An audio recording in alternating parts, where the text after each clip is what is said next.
Finally, now you can set custom ringtone on your iPhone. Open your phone, go for your favorite web browser, then search for your favorite song and then download the file. Then go for Files app, click on the file, tap on share button.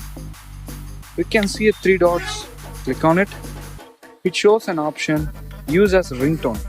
Tap on it, and this is the way that how you can set your favorite ringtone on your iPhone. Thanks for watching.